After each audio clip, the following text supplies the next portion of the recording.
Same kimi. Paulo, kinabaliwan ang kagwapuhan. Ready na nga ba sa Sinulog Festival?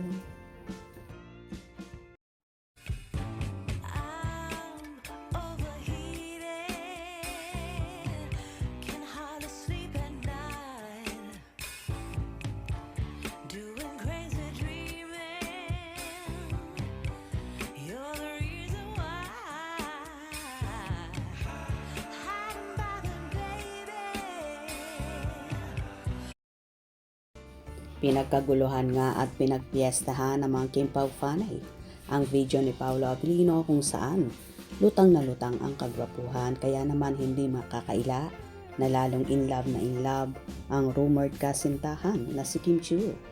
Marami tuloy ang napawaw sa kapugihan ng aktor na tila balalong bumabata, halata ring in love sa kanyang Prinsesa Chinita.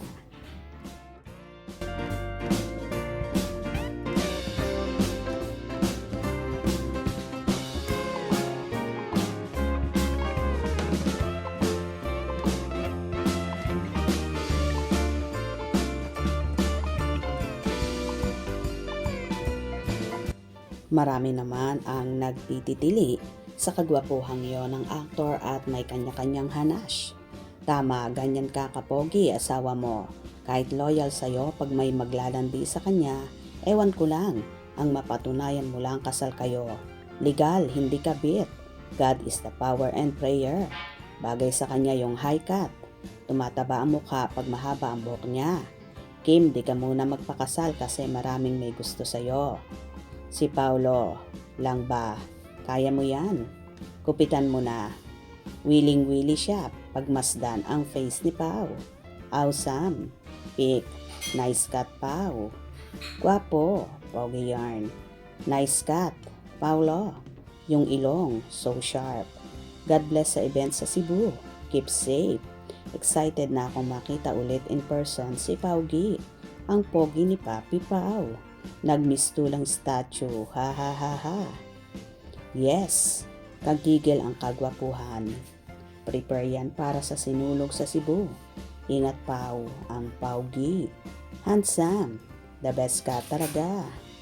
Gwapo ni Pau.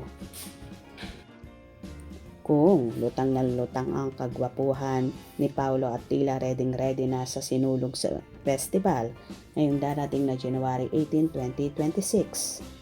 Si Kimi naman ay tila pablooming ng pablooming na halatang so in love din kay Papi Pau.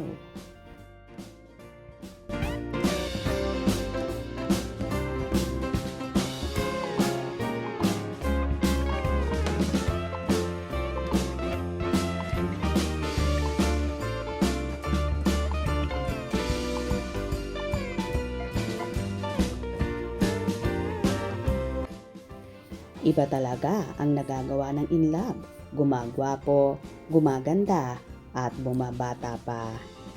Hope you enjoyed. Please subscribe for more info.